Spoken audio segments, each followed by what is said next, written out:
and welcome to Somewhere on the Spectrum. Today I want to talk to you about a bit of a difficult subject. Friendship. Why do we always find it so hard? Are you continually getting ghosted? Are you always left out? Do you lose track of people or forget to get in touch? Despite it not really being mentioned in the DSM diagnostic tool, one of the most common challenges for autistic people is dealing with social situations. So let me know in the comments, were you bullied at school, ghosted as an adult, lost friends, confused about how to have conversations, not sure how to get in, interrupt the flow of the conversation? Or do you talk too much and then not really notice when people lose interest? In fact, all of these things are related to autism, whereas neurotypicals intuitively know when to jump into a conversation, when to change a topic, or how to read a room.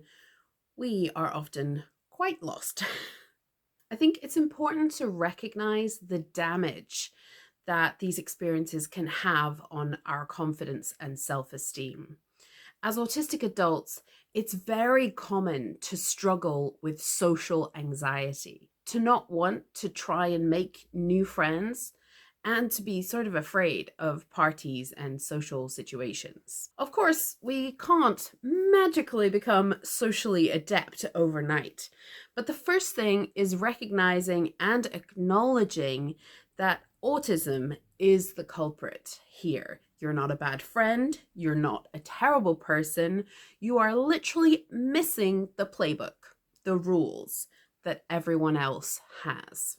The second thing is to allow friends who don't respect or appreciate the real you to fall away. It is sadly true that now you're going to mask less, and some people won't like it. And though it's hard to lose friends, if those friends can't or won't appreciate the true you, then keeping them around is only going to cause you harm. That's not to say you should isolate yourself, but rather put more effort into finding the people who like and respect you for who you really are. Of course, that's easier said than done, right?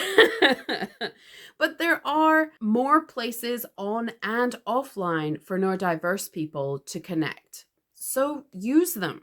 You'll quickly find that neurodiverse friendships are different. The conversations are fluid. We talk over each other and interrupt whenever we get excited. We talk about special interests. We are loud and colorful and unpredictable. We don't care how you look or sound. Neurodiverse groups are noticeably different to any other group you've been a part of. It's gonna feel strange at first, kind of jarring, but you'll quickly get used to it. One delightful side effect is for the first time, everyone relates to almost everything you've experienced. You'll feel heard, seen, and comparatively normal. But there's one more hitch.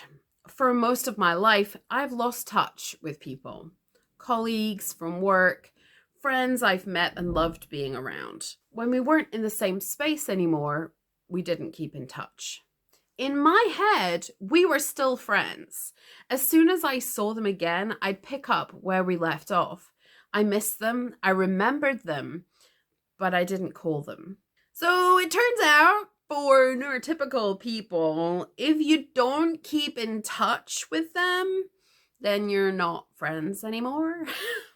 No one told me. I didn't know that.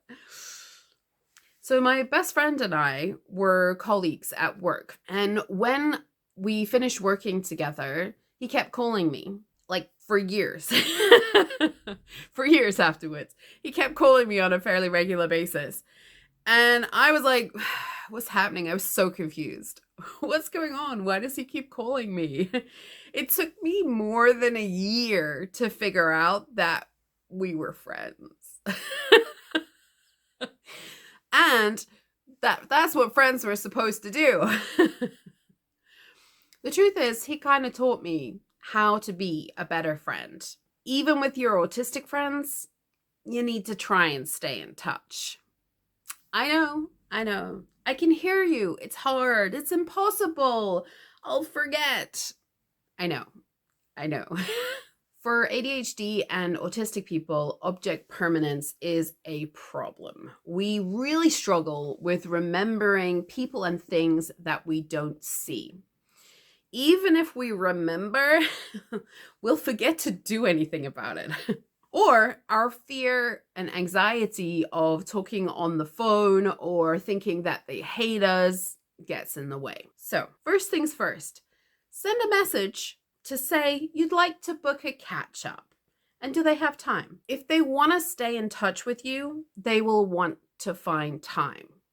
So that's kind of your first sign. Then figure out the best way to catch up. Is it easier for you to focus in a video call? Do you have a handy place that isn't a sensory nightmare for you that you could go together and catch up? If you don't like talking on the phone, and don't be surprised, if you don't like talking on the phone, you're not weird. I really hated talking on the phone. There are only really 2 people that I talk on the phone to. And I didn't really realize or acknowledge that I hated talking on the phone until, so I used to be a volunteer manager and I had this really big problem in one of my areas. And I was phoning around all of the volunteers to find out what was going on. And I got to the most important person. And I was like, I'll just wander outside and just check some stuff in the garden while we're talking, it'll be fine. No, it was not fine. No. I was literally only just wandering around. I was doing a bit of deadheading. I was not doing anything difficult.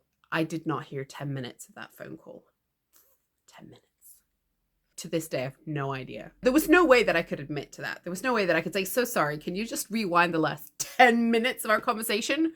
Like 30 seconds is okay. 10 minutes is not okay. This is when I realized I had a problem. I had never really understood why I was having trouble before, but this was quite a bit before my diagnosis, but definitely I was in the process of getting a diagnosis and I was doing a lot of research and I put 2 and 2 together. So the thing for me is that my eyesight has like a higher priority in my brain than my ears. So if my eyes are looking at something more interesting, my ears turn off, literally, just gone. Checked out. For me, though, if I'm just listening, I'm going to get bored and I'm going to go and start to do something else. So I have to find this balance between keeping my eyes distracted enough to be able to focus on what my ears are hearing. It's not very easy to do. So basically, in my situation, I usually do some coloring. I have found that to be really the best thing to do. So if I'm having a long conversation with someone, then I'll sit down with my coloring pens and I'll do some coloring.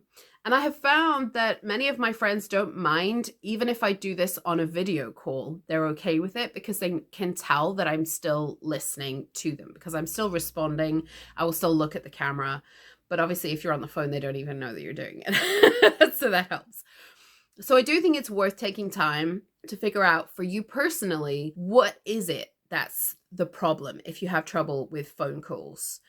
And you might find it's about anxiety. You might find it's about not being able to remember things, struggling to remember things, which could be that you take notes during the phone call.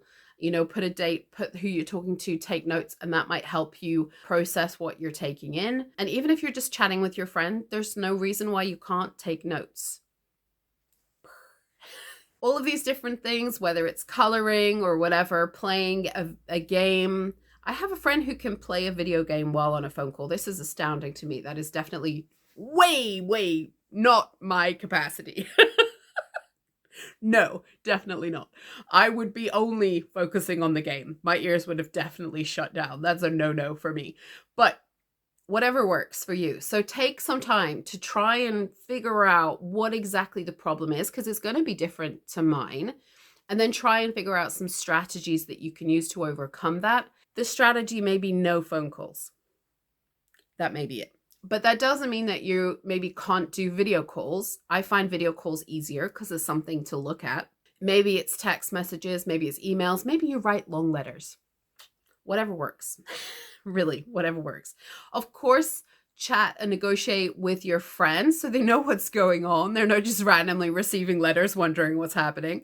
Have a chat with them and then negotiate and see if you can figure out somewhere that's going to work for you both.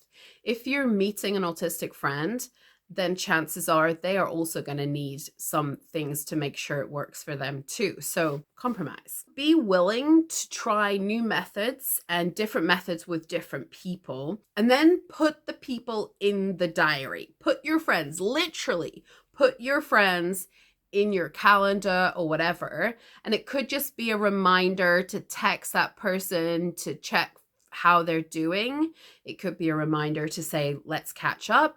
Or it could be, we have made an appointment and we're going to have a phone call. Put it in the diary. Put it in the diary with repeated alarms beforehand. And on the day, set up at least 2 alarms before that thing is happening so that you do not forget. And I'm not talking about an alarm an hour before and an alarm 30 minutes before. You know that's not going to work. You know it's not going to work. It needs to be like 2 minutes before. But you need a warning as well, right? Because you got to get yourself ready for it. So for me, I do things half an hour before, 5 minutes before, so I have a chance to go to the bathroom, whatever, and then get my pens out. Whatever works for you. Set all the alarms. Set all the calendar reminders so that you actually remember to have the call with them. Needing a reminder doesn't make you less of a friend. I would say the fact that you put in all that effort makes you more of a friend. It's good to catch up. In fact, what you'll find is once you have lovely friends, it's actually pretty nice to catch up with them. When you're not terrified that they hate you and it's all going to go terribly wrong, in fact, you can relax and have a lovely phone conversation with them or video call, whatever. It's worth taking the time. I hope that helps. Let me know in the comments your experiences. And if you have any hints or tips about how to handle remembering these kind of things, catching up with people, phone calls, also please drop them in the comments so that we can help each other. See you next time. Bye.